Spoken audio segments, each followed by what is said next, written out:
আমার এখনো ইচ্ছা আছে আমি বিডিআর বিদ্রোহ নিয়ে সিনেমা বানাবো। আর্মি দেখে মেরে ফেললো এতগুলো আর্মিকে, এবং লাশ মানে মেন হলে লাশ পাওয়া যাচ্ছে।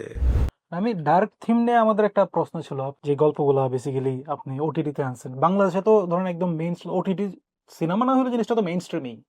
তো এই আপনি যে ডার্ক থিমগুলা, ট্যাবু থিমগুলা যে আপনি মানে মোটামুটি মেইন স্ট্রিম ভাবে করা শুরু করছেন, ওই জিনিসটাকে আপনি কোনোভাবে কোথাও কোনো বাধা পান নাই, বা জিনিসটা আপনার মানে কোনো প্রবলেম ফেস করেন নাই? না, আমি আমার সাহস অনেক বেশি সামহাও।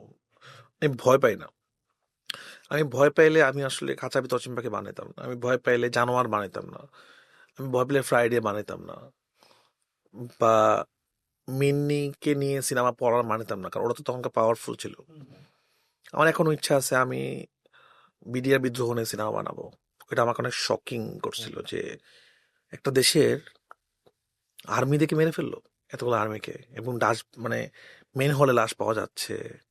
নিজের দেশে মানে কি এমন ভিতরে কি এমন গল্প ছিল, এখন আমি জানি না।